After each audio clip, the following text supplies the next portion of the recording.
أعوذ بالله من الشيطان الرجيم. بسم الله الرحمن الرحيم.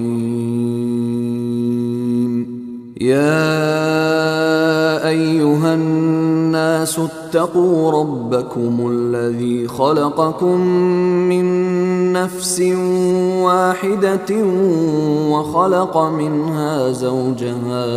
وخلق منها زوجها وبث منهما رجالا كثيرا ونساء، واتقوا الله الذي تساءلون به والأرحام، إن الله كان عليكم رقيبا. وآتوا اليتامى أموالهم ولا تتبدلوا الخبيث بالطيب، ولا تأكلوا أموالهم إلى أموالكم، إنه كان حوبا كبيرا. وإن خفتم ألا تقسطوا في اليتامى فانكحوا ما طاب لكم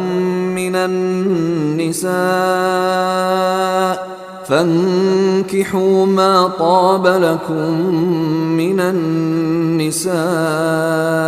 مثنى وثلاث ورباع، فإن خفتم ألا تعدلوا فواحدة أو ما ملكت أيمانكم، ذلك أدنى ألا تعولوا. وآتوا النساء صدقاتهن نحلة، فإن طبن لكم عن شيء منه نفسا فكلوه هنيئا مريئا. ولا تؤتوا السفهاء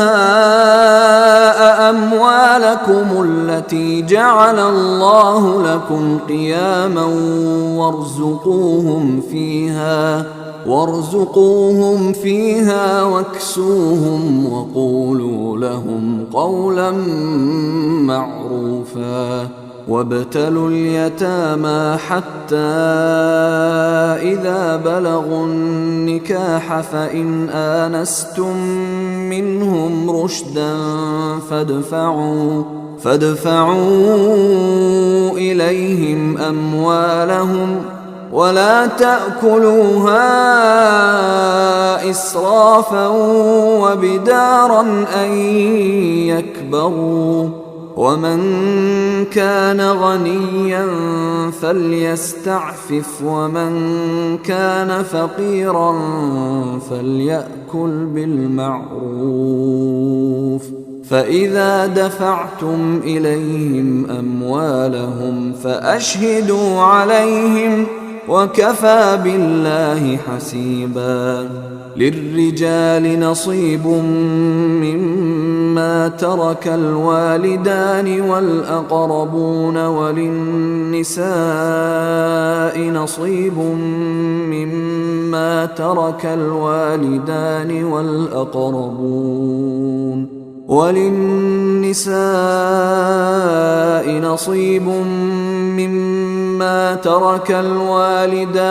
والأقربون مما قل منه أو كثر،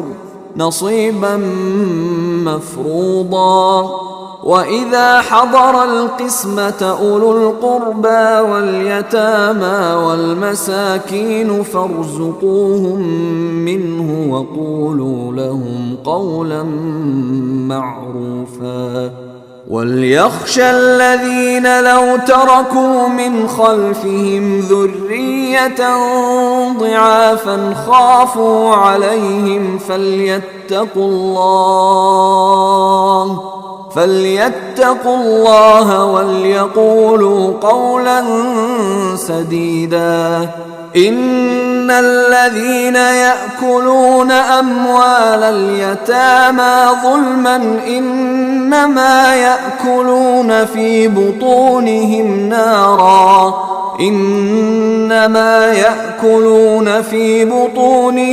نارا وسيصلون سعيرا يوصيكم الله في أولادكم للذكر مثل حظ الأنثيين فإن كن نساء فوق 2 فلهن ثلثا ما ترك وإن كانت واحدة فلها النصف ولأبويه لكل واحد منهما السدس مما ترك إن كان له ولد فإن لم يكن له ولد وورثه أبواه فلأمه الثلث فإن كان له إخوة فلأمه السدس من بعد وصية يوصي بها أو دين آباؤكم وأبناؤكم لا تدرون أيهم أقرب لكم نفعا فريضة من الله إن الله كان عليما حكيما ولكم نصف ما ترك أزواجكم إن لم يكن لهن ولد فإن كان لهن ولد فلكم الربع مما تركن من بعد وصية يوصين بها أو دين ولهن الربع مما تركتم إن لم يكن لكم ولد فإن كان لكم ولد فلهن الثمن مما تركتم من بعد وصية توصون بها أو دين وإن كان رجل يورث كلالة أو امرأة وله أخ أو أخت فلكل واحد منهما السدس فإن كانوا أكثر من ذلك فهم شركاء في الثلث من بعد وصية يوصى بها أو دين غير مضار وصية من الله والله عليم حليم تلك حدود الله ومن يطع الله ورسوله يدخله جنات تجري من تحتها الأنهار خالدين فيها وذلك الفوز العظيم ومن يعص الله ورسوله ويتعد حدوده يدخله نارا خالدا فيها وله عذاب مهين واللاتي يأتين الفاحشة من نسائكم فاستشهدوا عليهن 4 منكم فإن شهدوا فأمسكوهن في البيوت حتى يتوفاهن الموت أو يجعل الله لهن سبيلا واللذان يأتيانها منكم فإن تابا وأصلحا فأعرضوا عنهما إن الله كان توابا رحيما. إنما التوبة على الله للذين يعملون السوء بجهالة ثم يتوبون من قريب فأولئك يتوب الله عليهم وكان الله عليما حكيما. وليست التوبة للذين يعملون السيئات حتى إذا حضر أحدهم الموت قال إني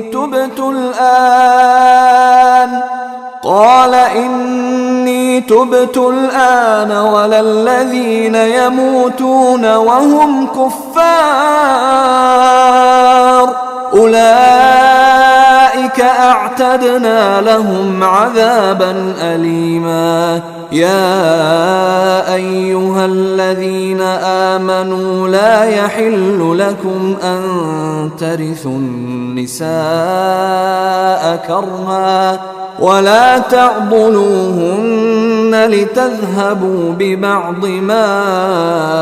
آتيتموهن إلا أن يأتين بفاحشة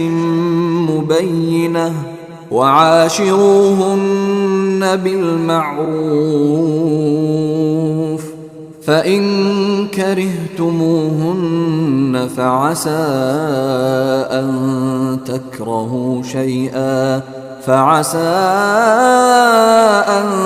تكرهوا شيئا ويجعل الله فيه خيرا كثيرا. وإن أردتم استبدال زوج مكان زوج وآتيتم إحداهن قنطارا فلا تأخذوا منه شيئا أتأخذونه بهتانا وإثما مبينا. وكيف تأخذونه وقد أفضى بعضكم إلى بعض وأخذن منكم ميثاقا غليظا. ولا تنكحوا ما نكح آباؤكم من النساء إلا ما قد سلف إنه كان فاحشة ومقتا وساء سبيلا. حرمت عليكم أمهاتكم وبناتكم وأخواتكم وعماتكم وخالاتكم وبنات الأخ وبنات الأخت وأمهاتكم اللاتي أرضعنكم وأخواتكم من الرضاعة وأمهات نسائكم وربائبكم اللاتي في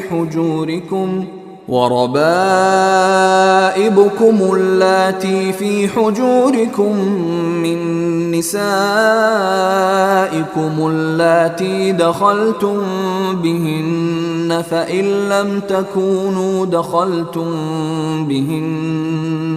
فإن لم تكونوا دخلتم بهن فلا جناح عليكم. وحلائل أبنائكم الذين من أصلابكم وأن تجمعوا بين الأختين إلا ما قد سلف إن الله كان غفورا رحيما. والمحصنات من النساء إلا ما ملكت أيمانكم كتاب الله عليكم وأحل لكم ما وراء ذلكم أن تبتغوا بأموالكم محصنين غير مسافحين فما استمتعتم به منهن فآتوهن أجورهن فريضة،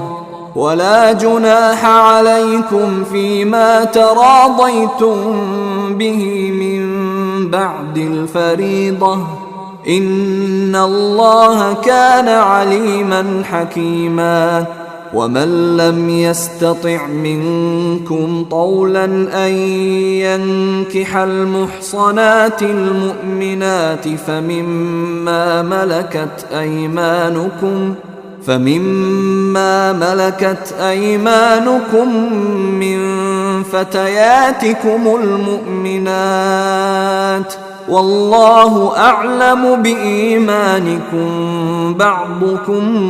من بعض، فانكحوهن بإذن أهلهن وآتوهن أجورهن بالمعروف محصنات غير مسافحات ولا متخذات أخدان، فإذا أحصن فإن أتين بفاحشة فعليهن نصف ما على المحصنات من العذاب، ذلك لمن خشي العنة منكم، وأن تصبروا خير لكم، والله غفور رحيم. يريد الله ليبين لكم ويهديكم سنن الذين من قبلكم ويتوب عليكم، والله عليم حكيم. والله يريد أن يتوب عليكم ويريد الذين يتبعون الشهوات أن تميلوا ميلا عظيما. يريد الله أن يخفف عنكم وخلق الإنسان ضعيفا. يا أيها الذين آمنوا لا تأكلوا أموالكم بينكم بالباطل إلا أن تكون تجارة عن تراض منكم، ولا تقتلوا أنفسكم، إن الله كان بكم رحيما. ومن يفعل ذلك عدوانا وظلما فسوف نصليه نارا، وكان ذلك على الله يسيرا. إن تجتنبوا كبائر ما تنهون عنه نكفر عنكم سيئاتكم وندخلكم مدخلا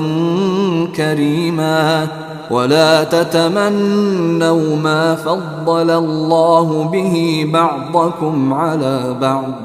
للرجال نصيب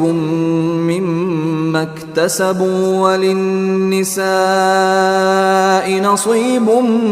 مما اكتسبن، واسألوا الله من فضله،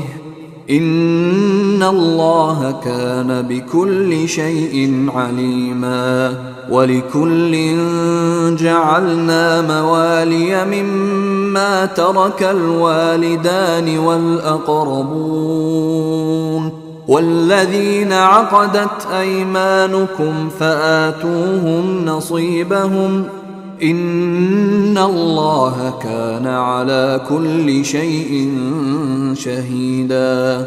الرجال قوامون على النساء بما فضل الله بعضهم على بعض وبما أنفقوا من أموالهم، فالصالحات قانتات حافظات للغيب بما حفظ الله، واللاتي تخافون نشوزهن فعظوهن واهجروهن في المضاجع واضربوهن فإن أطعنكم فلا تبغوا عليهن سبيلا إن الله كان عليا كبيرا وإن خفتم شقاق بينهما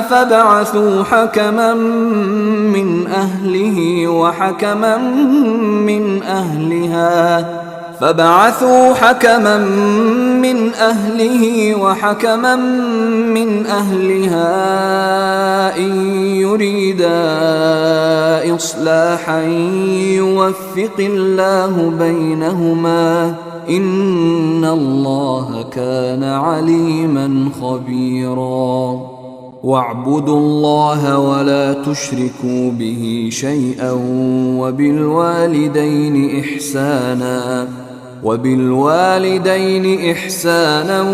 وبذي القربى واليتامى والمساكين والجار ذي القربى والجار الجنب والصاحب بالجنب وابن السبيل وما ملكت أيمانكم إن الله لا يحب من كان مختالا فخورا الذين يبخلون ويأمرون الناس بالبخل ويكتمون ما آتاهم الله من فضله وأعتدنا للكافرين عذابا مهينا والذين ينفقون أموالهم رئاء الناس ولا يؤمنون بالله ولا باليوم الآخر ومن يكن الشيطان له قرينا فساء قرينا وماذا عليهم لو آمنوا بالله واليوم الآخر وأنفقوا مما رزقهم الله وكان الله بهم عليما إن الله لا يظلم مثقال ذرة وإن تك حسنة يضاعفها ويؤت من لدنه أجرا عظيما فكيف إذا جئنا من كل أمة بشهيد وجئنا بك على هؤلاء شهيدا يومئذ يود الذين كفروا وعصوا الرسول لو تسوى بهم الأرض ولا يكتمون الله حديثا يا أيها الذين آمنوا لا تقربوا الصلاة وأنتم سكارى حتى تعلموا ما تقولون ولا جنبا إلا عابري سبيل حتى تغتسلوا وإن كنتم مرضى أو على سفر أو جاء أحد منكم من الغائط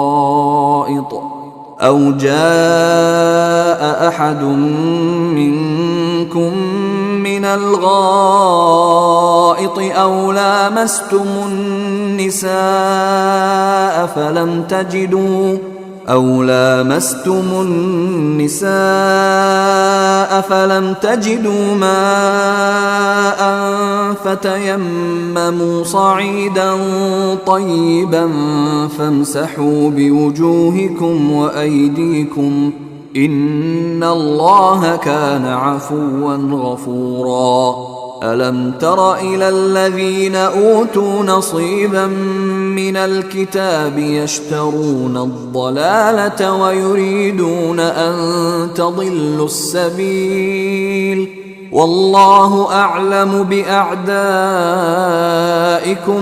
وكفى بالله وليا وكفى بالله نصيرا. من الذين هادوا يحرفون الكلم عن مواضعه ويقولون سمعنا وعصينا واسمع غير مسمع وراعنا ليا بألسنتهم وطعنا في الدين. ولو أنهم قالوا سمعنا وأطعنا واسمع وانظرنا لكان خيرا لهم وأقوم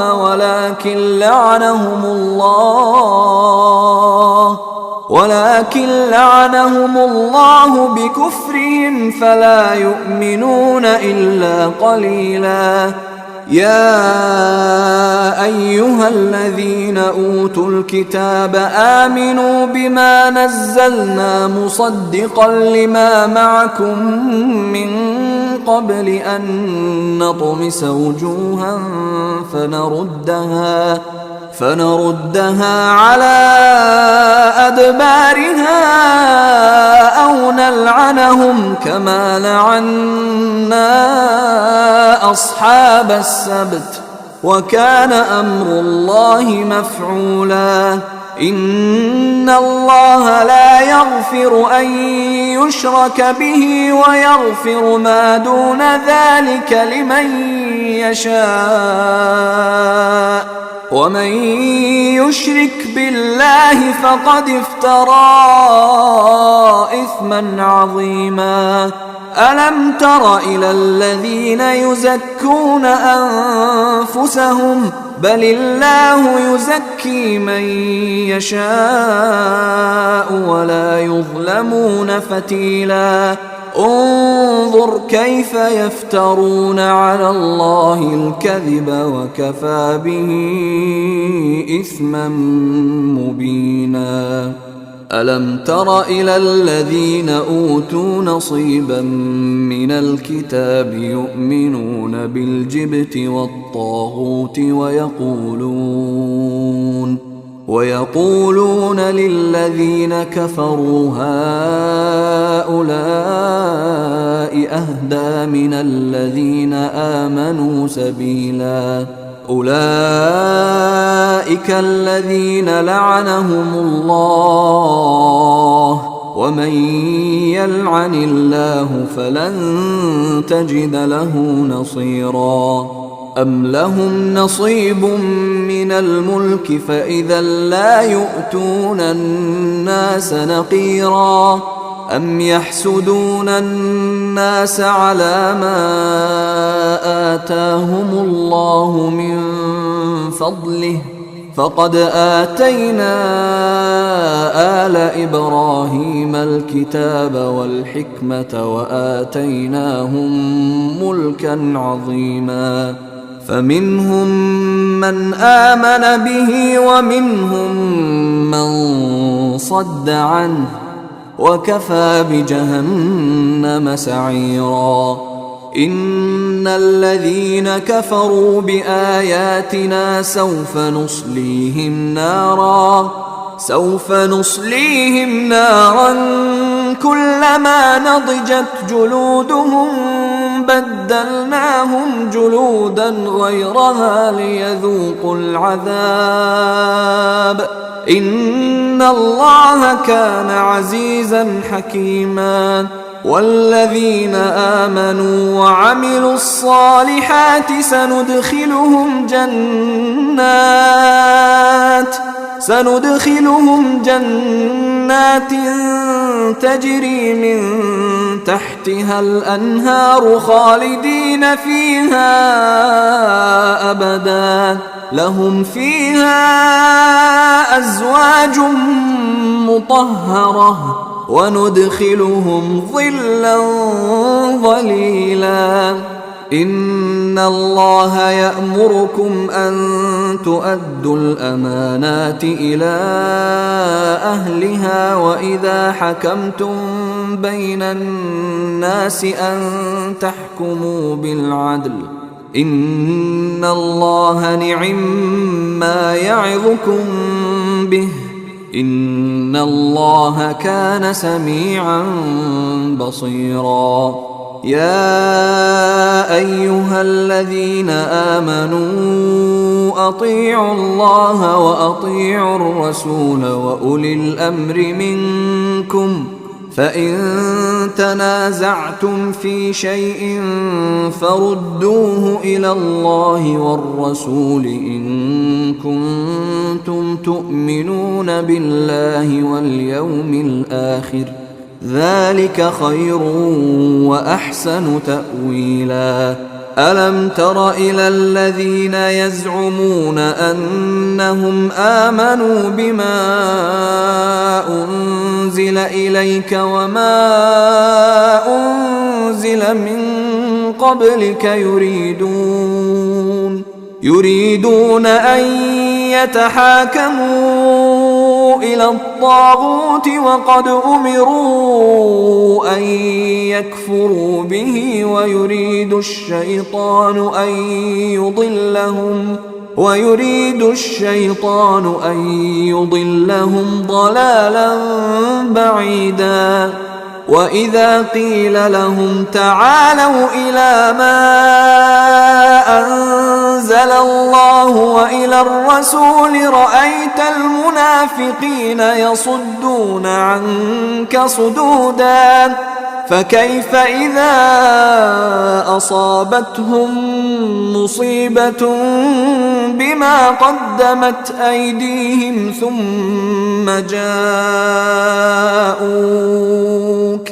ثم جاءوك يحلفون بالله إن أردنا إلا إحسانا وتوفيقا. أولئك الذين يعلم الله ما في قلوبهم فأعرض عنهم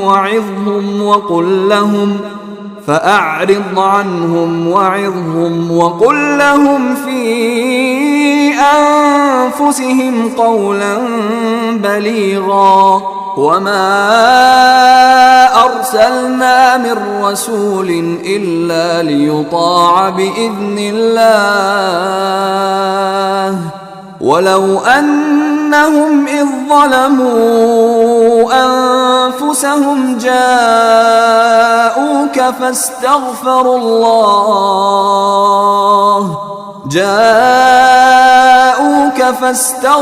الله واستغفر لهم الرسول لوجدوا الله توابا رحيما. فلا وربك لا يؤمنون حتى يحكموك فيما شجر بينهم ثم لا يجدوا في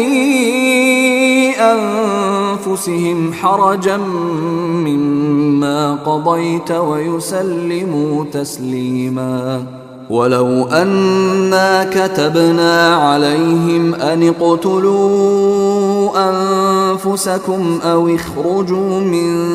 دياركم ما فعلوه إلا قليل منهم ولو أنهم فعلوا ما يوعظون به لكان خيرا لهم وأشد تثبيتا. وإذا لآتيناهم من لدنا أجرا عظيما ولهديناهم صراطا مستقيما. ومن يطع الله والرسول فأولئك مع الذين أنعم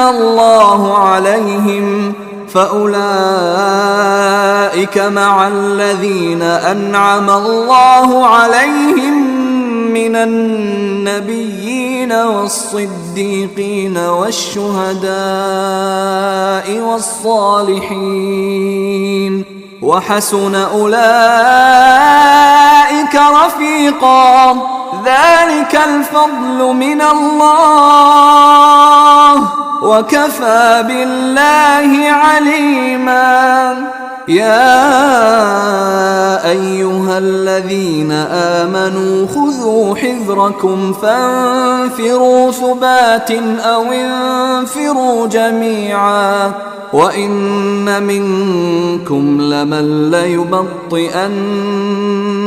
وإن منكم لمن ليبطئن فإن أصابتكم مصيبة قال قد أنعم الله علي إذ لم أكن معهم شهيدا ولئن أصابكم فضل من الله ليقولن كأن لم تكن بينكم وبينه مودة يا ليتني كنت معهم فأفوز فوزا عظيما فليقاتل في سبيل الله الذين يشرون الحياة الدنيا بالآخرة ومن يقاتل في سبيل الله فيقتل أو يغلب فسوف نؤتيه أجرا عظيما وما لكم لا تقاتلون في سبيل الله والمستضعفين من الرجال والنساء والولدان الذين يقولون ربنا أخرجنا من هذه القرية الظالم أهلها واجعل لنا من لدنك وليا واجعل لنا من لدنك نصيرا الذين آمنوا يقاتلون في سبيل الله والذين كفروا يقاتلون في سبيل الطاغوت فقاتلوا أولياء الشيطان إن كيد الشيطان كان ضعيفا ألم تر إلى الذين قيل لهم كفوا أيديكم وأقيموا الصلاة وآتوا الزكاة فلما كتب عليهم القتال إذا فريق منهم يخشون الناس كخشية الله أو أشد خشية وقالوا ربنا لم كتبت علينا القتال لولا أخرتنا إلى أجل قريب قل متاع الدنيا قليل والآخرة خير لمن اتقى ولا تظلمون فتيلا أينما تكونوا يدرككم الموت ولو كنتم في بروج مشيدة وإن تصبهم حسنة يقولوا هذه من عند الله وإن تصبهم سيئة يقولوا هذه من عندك قل كل من عند الله فما لهؤلاء القوم لا يكادون يفقهون حديثا ما أصابك من حسنة فمن الله وما أصابك من سيئة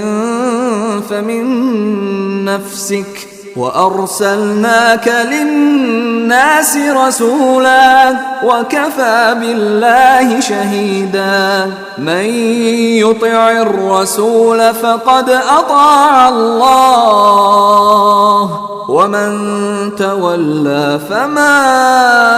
أرسلناك عليهم حفيظا ويقولون طاعة فإذا برزوا من عندك بيت طائفة منهم غير الذي تقول والله يكتب ما يبيتون فأعرض عنهم وتوكل على الله وكفى بالله وكيلا أفلا يتدبرون القرآن ولو كان من عند غير الله لوجدوا فيه اختلافا كثيرا وإذا جاءهم أمر من الأمن أو الخوف أذاعوا به ولو ردوه إلى الرسول وإلى أولي الأمر منهم لعلمه الذين يستنبطونه منهم ولولا فضل الله عليكم ورحمته لاتبعتم الشيطان إلا قليلا فقاتل في سبيل الله لا تكلف إلا نفسك وحرض المؤمنين عسى الله أن يكف بأس الذين كفروا والله أشد بأسا وأشد تنكيلا من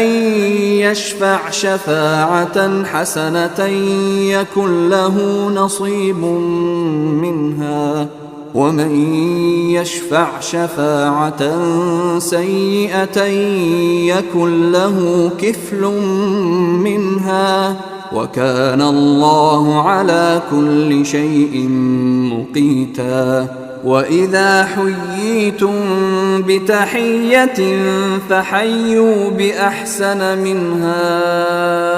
أو ردوها إن الله كان على كل شيء حسيبا الله لا إله إلا هو ليجمعنكم إلى يوم القيامة لا ريب فيه ومن أصدق من الله حديثا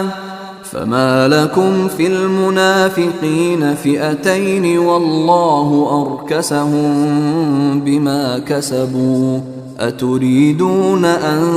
تهدوا من أضل الله ومن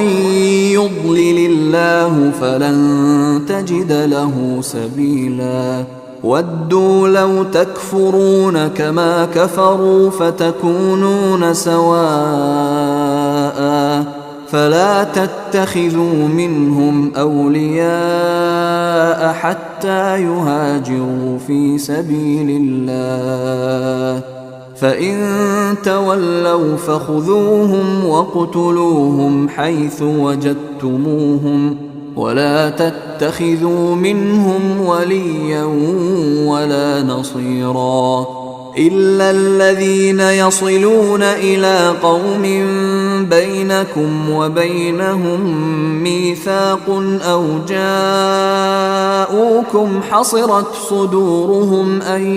يقاتلوكم أو يقاتلوا قومهم ولو شاء الله لسلطهم عليكم فلقاتلوكم فإن اعتزلوكم فلم يقاتلوكم وألقوا إليكم السلم فما جعل الله لكم عليهم سبيلا ستجدون آخرين يريدون أن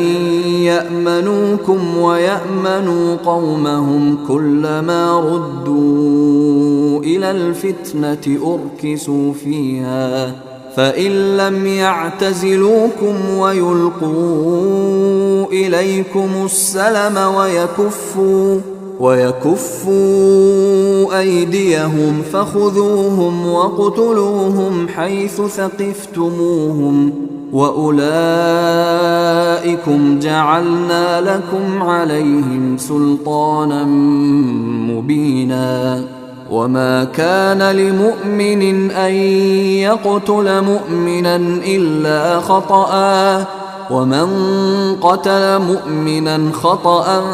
فتحرير رقبة مؤمنة ودية مسلمة إلى أهله إلا أن يصدقوا فإن كان من قوم عدو لكم وهو مؤمن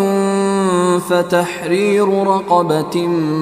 مؤمنة وإن كان من قوم بينكم وبينهم ميثاق فدية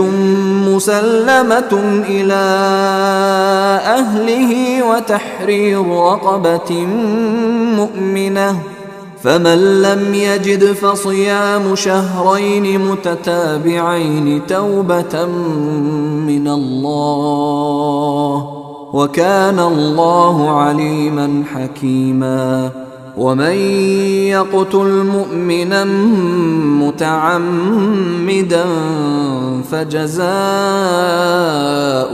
جهنم خالدا فيها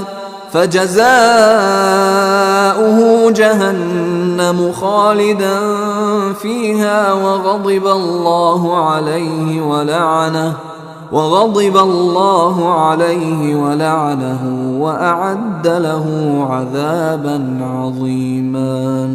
يا أيها الذين آمنوا إذا ضربتم في سبيل الله فتبينوا ولا تقولوا لمن ألقى إليكم السلام لست مؤمنا تبتغون عرض الحياة الدنيا فعند الله مغانم كثيرة كذلك كنتم من قبل فمن الله عليكم فتبينوا إن الله كان بما تعملون خبيرا لا يستوي القاعدون من المؤمنين غير أولي الضرر والمجاهدون في سبيل الله بأموالهم وأنفسهم فضل الله المجاهدين بأموالهم وأنفسهم على القاعدين درجة وكلا وعد الله الحسنى وفضل الله المجاهدين على القاعدين أجرا عظيما درجات منه ومغفرة ورحمة وكان الله غفورا رحيما إن الذين توفاهم الملائكة ظالمي أنفسهم قالوا فيم كنتم قالوا كنا مستضعفين في الأرض قالوا ألم تكن أرض الله واسعة فتهاجروا فيها فأولئك مأواهم جهنم وساءت مصيرا إلا المستضعفين من الرجال والنساء والولدان لا يستطيعون حيلة ولا يهتدون سبيلا فأولئك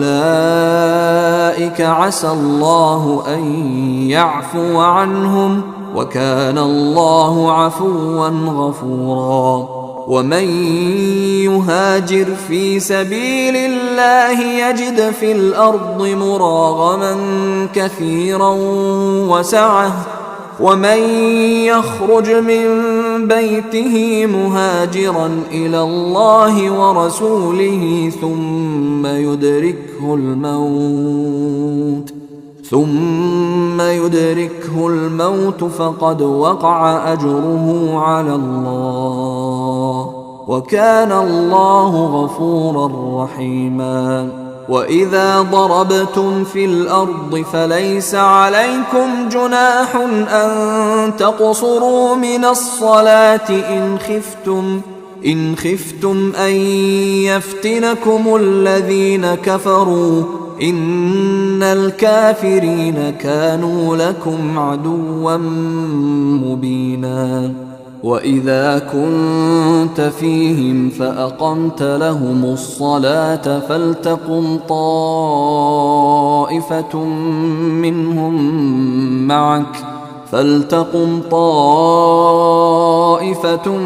منهم معك وليأخذوا أسلحتهم، فإذا سجدوا فليكونوا من ورائكم ولتأت طائفة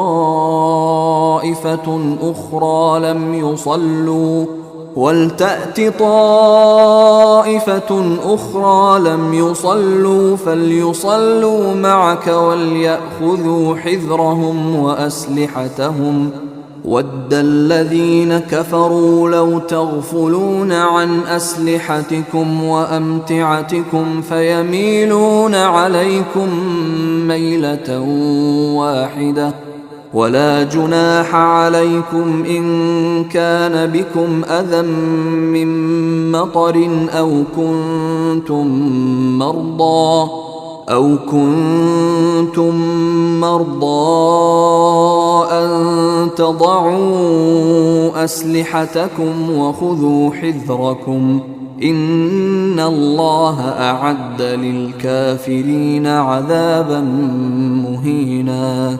فإذا قضيتم الصلاة فاذكروا الله قياما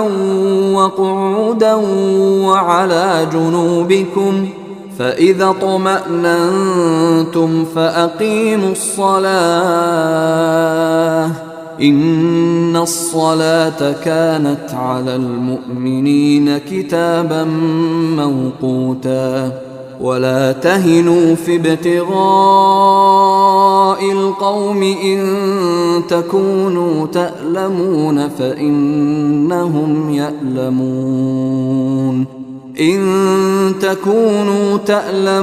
فإنهم يألمون كما تألمون، وترجون من الله ما لا يرجون، وكان الله عليما حكيما. إنا أنزلنا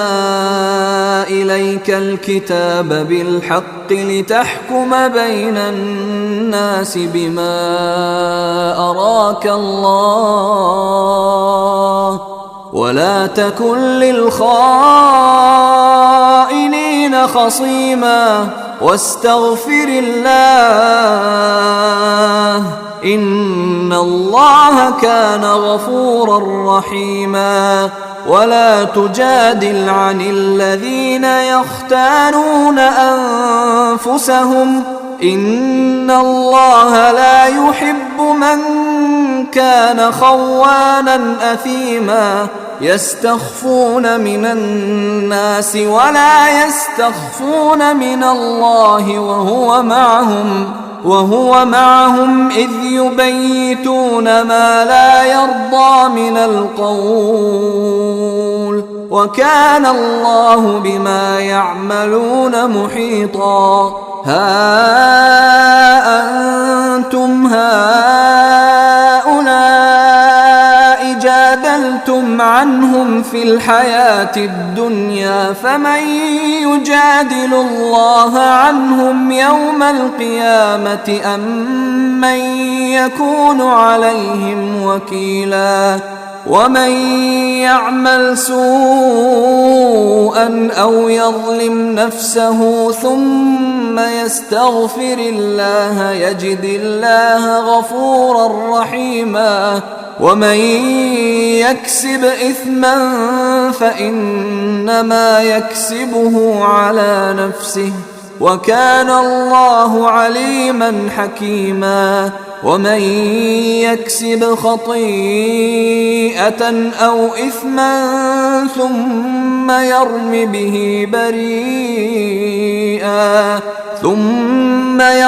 به بريئا فقد احتمل بهتانا وإثما مبينا. ولولا فضل الله عليك ورحمته لهمت طائفة منهم أن يضلوك وما يضلون إلا أنفسهم وما يضرونك من شيء. وأنزل الله عليك الكتاب والحكمة وعلمك ما لم تكن تعلم وكان فضل الله عليك عظيما. لا خير في كثير من نجواهم إلا من أمر بصدقة أو معروف أو إصلاح بين الناس ومن يفعل ذلك ابتغاء مرضات الله فسوف نؤتيه أجرا عظيما. ومن يشاقق الرسول من بعد ما تبين له الهدى ويتبع غير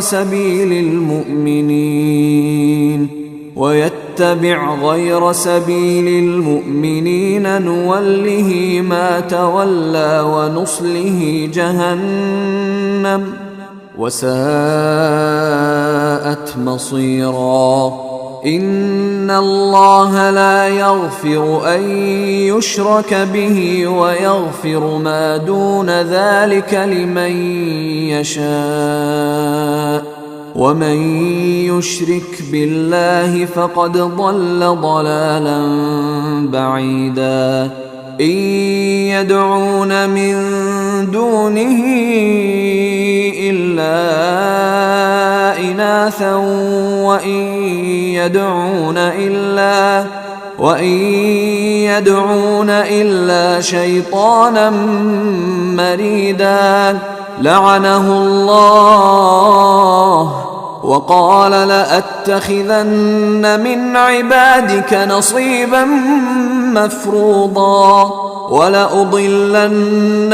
ولأمنينهم ولآمرنهم فليبتكن آذان الأنعام ولآمرنهم فليغيرن خلق الله. ومن يتخذ الشيطان وليا من دون الله فقد خسر خسرانا مبينا. يعدهم ويمنيهم وما يعدهم الشيطان إلا غرورا. أولئك مأواهم جهنم ولا يجدون عنها محيصا. والذين آمنوا وعملوا الصالحات سندخلهم جنات تجري من تحتها الأنهار خالدين فيها أبدا وعد الله حقا ومن أصدق من الله قيلا. ليس بأمانيكم ولا أماني أهل الكتاب. من يعمل سوءا يجز به ولا يجد له من دون الله وليا ولا نصيرا. ومن يعمل من الصالحات من ذكر أو أنثى وهو مؤمن فأولئك يدخلون الجنة ولا يظلمون نقيرا. ومن أحسن دينا ممن أسلم وجهه لله وهو محسن واتبع ملة إبراهيم حنيفا واتخذ الله إبراهيم خليلا ولله ما في السماوات وما في الأرض وكان الله بكل شيء محيطا ويستفتونك في النساء قل الله يفتيكم فيهن وما يتلى عليكم في الكتاب في يتامى النساء اللاتي لا تؤتونهن ما كتب لهن وترغبون أن تنكحوهن والمستضعفين من الولدان وأن تقوموا لليتامى بالقسط وما تفعلوا من خير فإن الله كان به عليما وإن امرأة خافت من بعلها نشوزا أو إعراضا فلا جناح عليهما أن يصلحا بينهما صلحا والصلح خير وأحضرت الأنفس الشح وإن تحسنوا وتتقوا فإن الله كان بما تعملون خبيرا ولن تستطيعوا أن تعدلوا بين النساء ولو حرصتم فلا تميلوا كل الميل فتذروها كالمعلقة وإن تصلحوا وتتقوا فإن الله كان غفورا رحيما وإن يتفرقا يغن الله كلا من سعته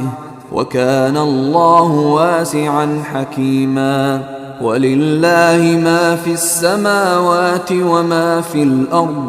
ولقد وصينا الذين أوتوا الكتاب من قبلكم وإياكم أن اتقوا الله وإن تكفروا فإن لله ما في السماوات وما في الأرض وكان الله غنيا حميدا ولله ما في السماوات وما في الأرض وكفى بالله وكيلا إن يشأ يذهبكم أيها الناس ويأت بآخرين وكان الله على ذلك قديرا من كان يريد ثواب الدنيا فعند الله ثواب الدنيا والآخرة وكان الله سميعا بصيرا يا أيها الذين آمنوا كونوا قوامين بالقسط شهداء لله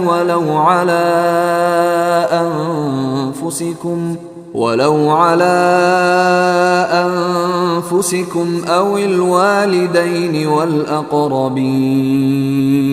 إن يكن غنيا أو فقيرا فالله أولى بهما فلا تتبعوا الهوى أن تعدلوا وإن تلووا أو تعرضوا فإن الله كان بما تعملون خبيرا يا أيها الذين آمنوا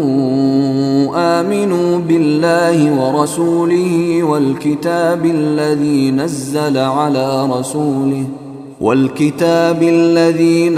على رسوله والكتاب الذي أنزل من قبل ومن يكفر بالله وملائكته وكتبه ورسله واليوم الآخر فقد ضل ضلالا بعيدا. إن الذين آمنوا ثم كفروا ثم آمنوا ثم كفروا ثم ازدادوا كفرا لم يكن الله ليغفر لهم ولا ليهديهم سبيلا. بشر المنافقين بأن لهم عذابا أليما. الذين يتخذون الكافرين أولياء من دون المؤمنين أيبتغون عندهم العزة فإن العزة لله جميعا. وقد نزل عليكم في الكتاب أن إذا سمعتم آيات الله يكفر بها ويستهزأ بها فلا تقعدوا معهم حتى يخوضوا في حديث غيره إنكم إذا مثلهم. إن الله جامع المنافقين والكافرين في جهنم جميعا. الذين يتربصون بكم فإن كان لكم فتح من الله قالوا ألم نكن معكم وإن كان للكافرين نصيب قالوا ألم نستحوذ عليكم ونمنعكم من المؤمنين فالله يحكم بينكم يوم القيامة ولن يجعل الله للكافرين على المؤمنين سبيلا. إن المنافقين يخادعون الله وهو خادعهم وإذا قاموا إلى الصلاة قاموا كسالى يراءون الناس ولا يذكرون الله إلا قليلا. مذبذبين بين ذلك لا إله هؤلاء ولا إله هؤلاء ومن يضلل الله فلن تجد له سبيلا. يا أيها الذين آمنوا لا تتخذوا الكافرين أولياء من دون المؤمنين أتريدون أن تجعلوا لله عليكم سلطانا مبينا. إن المنافقين في الدرك الأسفل من النار ولن تجد لهم نصيرا إلا الذين تابوا وأصلحوا واعتصموا بالله وأخلصوا دينهم لله فأولئك مع المؤمنين وسوف يؤتي الله المؤمنين أجرا عظيما. ما يفعل الله بعذابكم إن شكرتم وآمنتم وكان الله شاكرا عليما. لا يحب الله الجهر بالسوء من القول إلا من ظلم وكان الله سميعا عليما. إن تبدوا خيرا أو تخفوه أو تعفوا عن سوء فإن الله كان عفوا قديرا. إن الذين يكفرون بالله ورسله ويريدون أن يفرقوا بين الله ورسله ويقولون نؤمن ببعض ونكفر ببعض ويريدون أن يتخذوا بين ذلك سبيلا أولئك هم الكافرون حقا وأعتدنا للكافرين عذابا مهينا والذين آمنوا بالله ورسله ولم يفرقوا بين أحد منهم أولئك سوف يؤتيهم أجورهم وكان الله غفورا رحيما يسألك أهل الكتاب أن تنزل عليهم كتابا من السماء فقد سألوا موسى أكبر من ذلك فقالوا أرنا الله جهرة فأخذتهم الصاعقة بظلمهم ثم اتخذوا العجل من بعد ما جاءتهم البينات فعفونا عن ذلك وآتينا موسى سلطانا مبينا ورفعنا فوقهم الطور بميثاقهم وقلنا لهم ادخلوا الباب سجدا وقلنا لهم لا تعدوا في السبت وأخذنا منهم ميثاقا غليظا فبما نقضهم ميثاقهم وكفرهم بآيات الله وقتلهم الأنبياء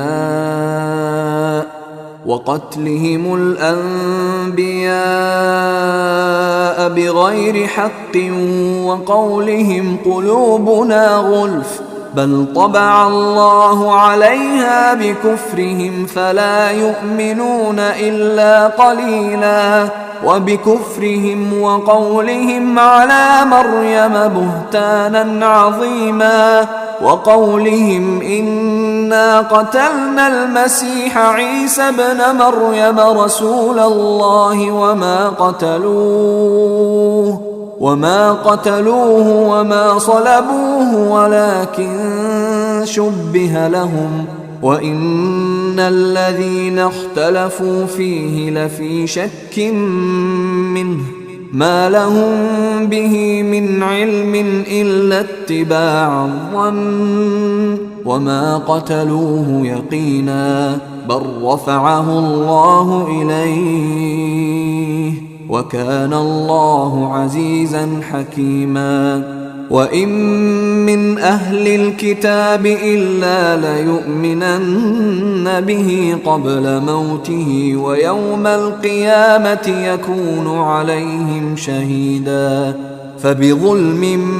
من الذين هادوا حرمنا عليهم طيبات أحلت لهم وبصدهم عن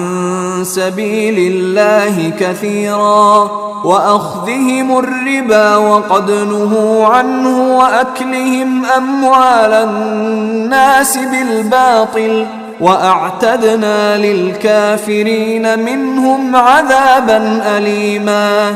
لكن الراسخون في العلم منهم والمؤمنون يؤمنون بما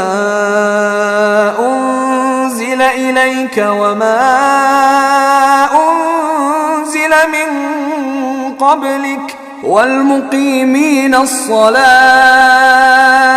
والمؤتون الزكاة والمؤمنون بالله واليوم الآخر أولئك سنؤتيهم أجرا عظيما إنا أوحينا إليك كما أوحينا إلى نوح النبيين من بعده. وأوحينا إلى إبراهيم وإسماعيل وإسحاق ويعقوب والأسباط وعيسى وأيوب ويونس وهارون وسليمان وآتينا داود زبورا ورسلا قد قصصناهم عليك من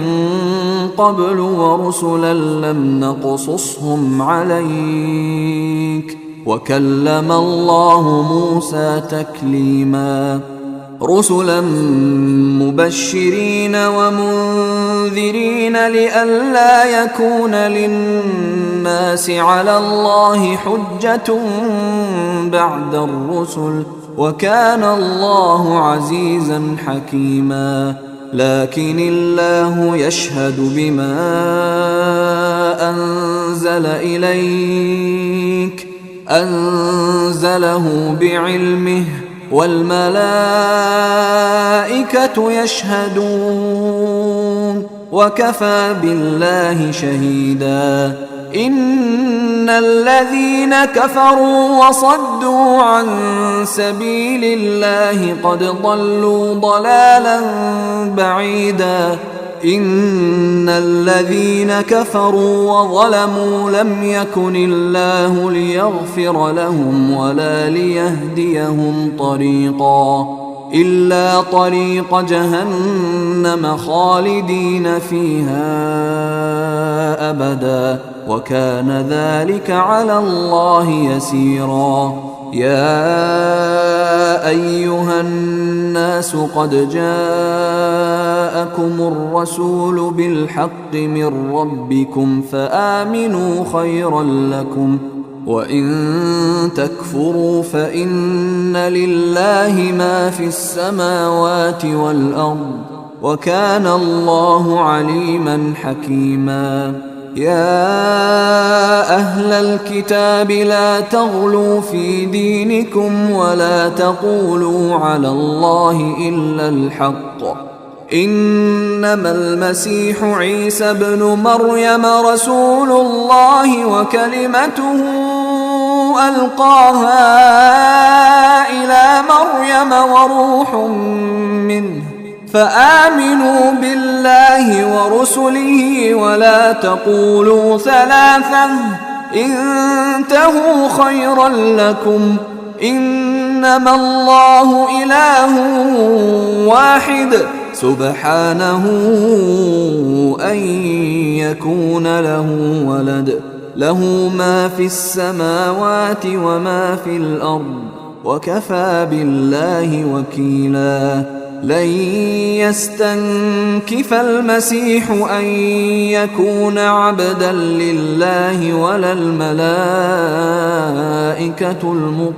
المقربون ومن يستنكف عن عبادته ويستكبر فسيحشرهم إليه جميعا. فأما الذين آمنوا وعملوا الصالحات فيوفيهم أجورهم ويزيدهم من فضله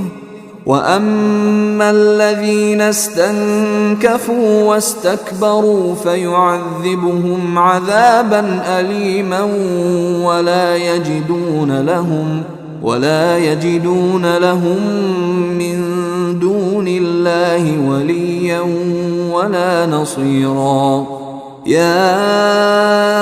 أيها الناس قد جاءكم برهان من ربكم وأنزلنا إليكم نورا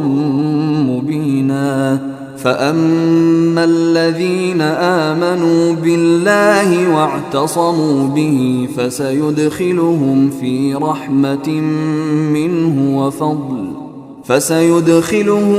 رحمة منه وفضل ويهديهم إليه صراطا مستقيما. قل الله يفتيكم في الكلالة إن امرؤ هلك ليس له ولد وله أخت فلها نصف ما ترك وهو يرثها إن لم يكن لها ولد فإن كانت اثنتين فلهما الثلثان مما ترك وإن كانوا إخوة رجالا ونساء فللذكر مثل حظ الأنثيين يبين الله لكم أن تضلوا والله بكل شيء عليم.